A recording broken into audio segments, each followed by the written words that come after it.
You're watching the 2025 SCAC Golf Media Days. Today, we're taking a look at the University of St. Thomas men's and women's golf programs.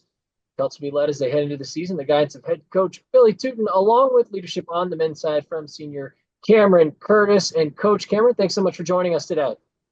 Thanks for having us. Yeah, thanks for having us.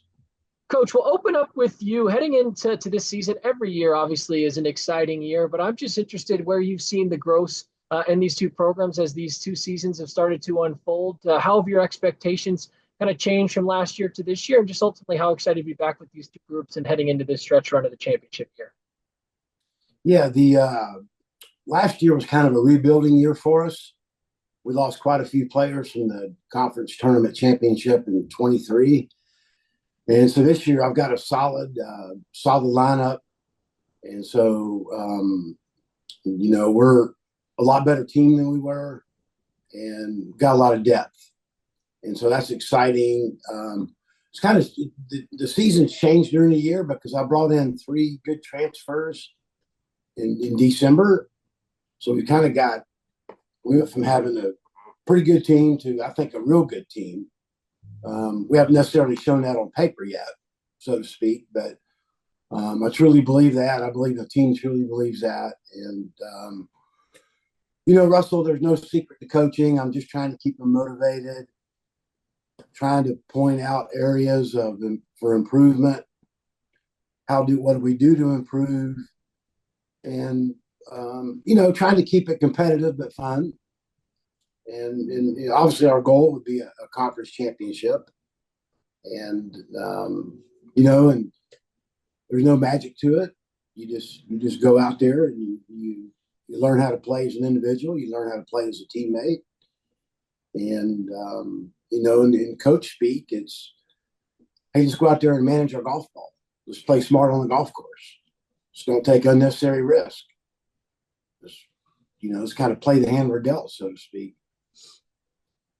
Cameron, coming into this season, obviously it's a big year for you and your senior year. You've been a part of some really, big time moments within this program over these last couple of years. I'm just interested, each team is new. So what's the energy like with this group? How has the chemistry of this team started to blend and come together? And, what are you looking forward to most as you prepare to head down the stretch run of this championship portion of the semester here in your senior year?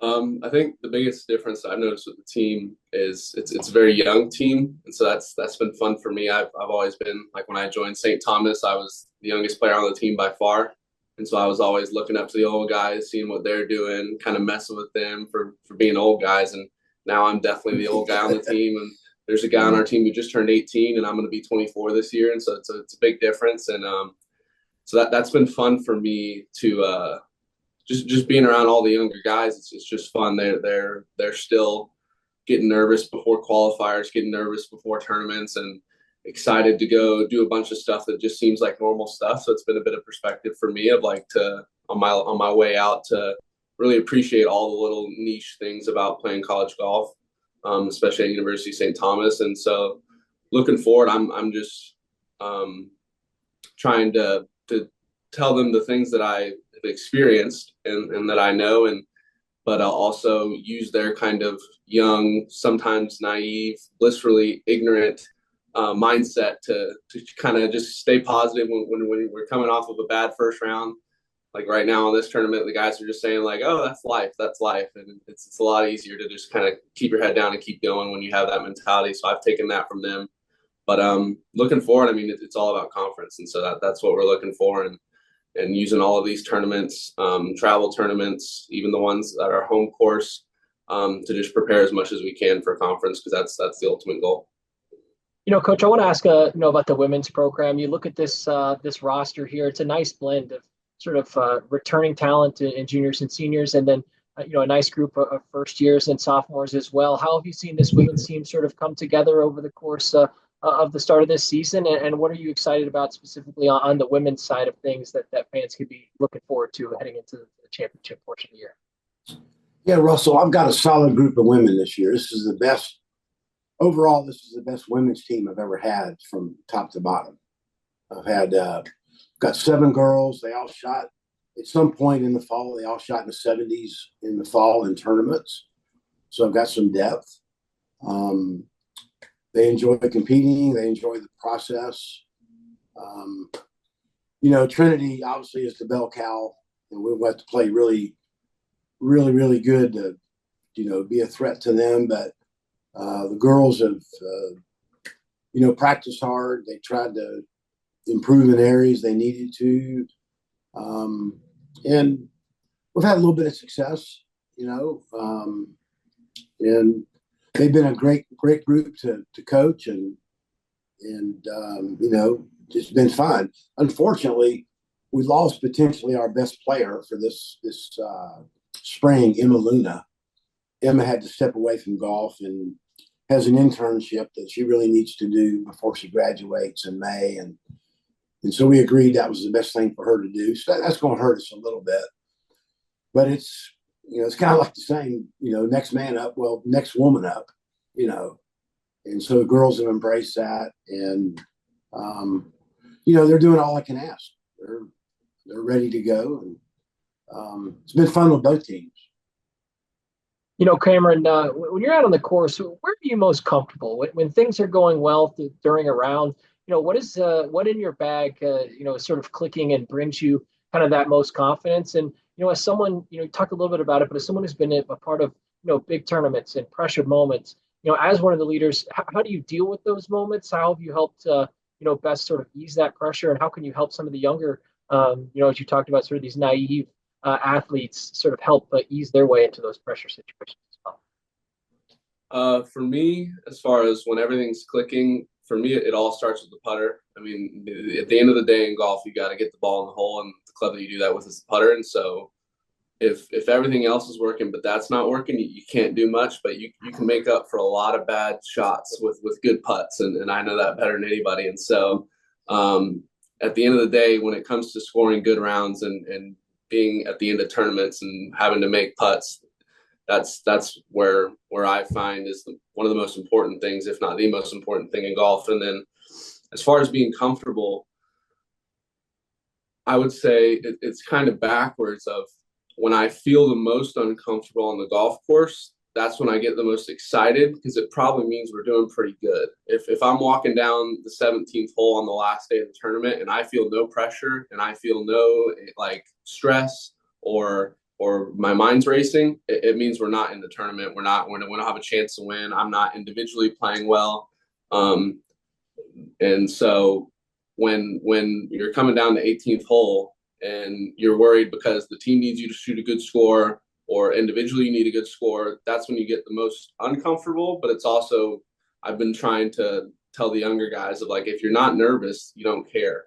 And so if you're walking down the 18th hole and you're really, really nervous because you need to hit a good shot, step back, acknowledge that, and really be like, oh, well, it's good that I have to hit a good shot here because that means we're doing something right.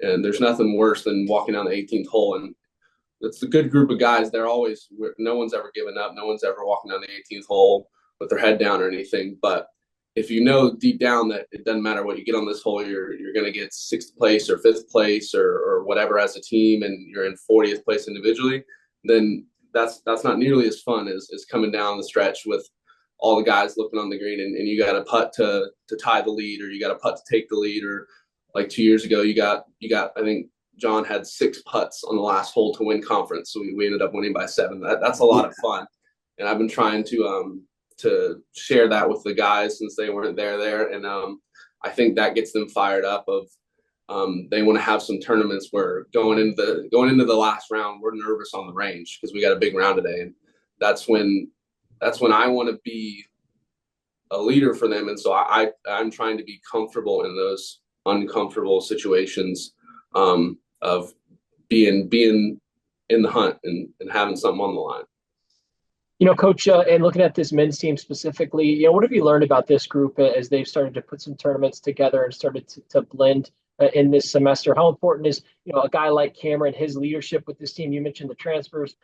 Cameron talked about the youth within the program. So how have you seen this men's team sort of develop? What have you learned about them? And like I said, how important is Cameron's leadership with as many, young faces that you have in this program? Cameron's been great. He's probably been the most proactive captain I've had in 10 years. He's really done a great job. he probably talks more to the team as a team than I do. Because I know sometimes as a coach you tend to say the same thing all the time, and it kind of goes in one ear and out. And Cam's done great. He's got the experience. I trust him. And as far as how the team is blending and stuff, we're doing fine. We're doing fine. I think maybe there's a little uneasiness with 3 pretty good transfers coming in at the semester break. Maybe some people aren't as comfortable as they were, for playing ability reasons. But as a coach, I love that, because that's a pretty good motivator to tick it up a little bit. And the guys will do that. Cameron was talking earlier about all the young guys on the team. Well, the good thing about the young guys is they bring this, I won't call it naivety, but they bring this youthful enthusiasm to the team that it's like they haven't gone through the school of hard knocks yet. They haven't gone through the wars like this guy. And that's a good thing too. But I think we're all focused. We all know what we need to do individually to improve as a team, as a coach. There's always that fine line of undercoaching or overcoaching. And it changes every year, and it's different with each player. And trying to find that sweet spot, if you will. And finally, Cameron, as we wrap up with you, as you start to kind of put these pieces together, the things we've talked about between, your confidence, this group coming together as a team, when you've had conversations with some of the other leaders within this program about some of the goals and expectations, headed down this home stretch, what do those conversations look like? And ultimately, what do you see as being key for this group to accomplishing those things heading into the year? Plain and simply, our goal has always been win conference. We all have smaller individual goals. At the beginning of the year, we always have a little meeting with coach and talk about our goals, and some guys want to shoot certain scores over the course of the year. Win tournaments individually, win tournaments as a team, and we want to win every tournament, but at the end of the day, it's conference or nothing. And so, the guy I always share a room with, Marshall, the other senior, we talk about it probably after every tournament. We didn't have a great showing at this last tournament, and we're still talking about what we can do to win conference. And so it's great that we have a group of guys like that, because it's the best thing you can do, I think. As we did it in 2023 with that group of guys, and getting to go to the national tournament and getting to do all that, there's nothing better than that in the sport that we're playing here. And so we're just talking about everything. We're probably overanalyzing it, if I'm being completely honest. It's probably not as complicated as we're making it, but I'd rather be overthinking it than underthinking it. And we have 7-8 guys that all really, really, really want to go to the conference tournament and win the conference tournament. And that speaks to the depth that Coach was talking about. We could bring any amount of 5 to 6 guys, and every single one of them is just as motivated as the guy before him. And having that 6th guy behind you really wanting to make that conference team makes that 5-man work a little bit harder. And so that's good to have. And it's conference. That's our main goal. And so that's what we're looking forward to. Finally, Coach, as we wrap up with you, it's cool to hear Cameron talk about kind of the goals and expectations that the men's program has. You've talked about the women, the way they've come along heading into this championship run of the year. And so I'm interested, what's just been your message to these two teams as you sort of tried to kind of lay the foundation, set them up, prepare them to make this run? What's kind of been the things that you've had these groups focus on heading into this final stretch? Kind of go back to what I said earlier. It's, trying to improve your weak areas, mental toughness, course management, things like that. It's just kind of over and over. It's kind of simple, but it's important. I don't have a secret that nobody else knows. And my guys and girls are trying to do that to the best of their ability. Manage the golf ball, don't make big numbers, play within your own individual ability, and hopefully the message is getting through. And we took a hard knock this week, but we're going to look at that as a positive to drive us harder going down the road. University of St. Thomas head men's and women's golf coach Billy Tuten, along with leadership on the men's side from senior Cameron Curtis. Coach Tuten and the Celts will return to action when they host the Linda Lowry Invite on March 24th and 25th. Coach Cameron, thanks so much for your time today, and best of luck as you head forward throughout the rest of the year. Thank you, Russell.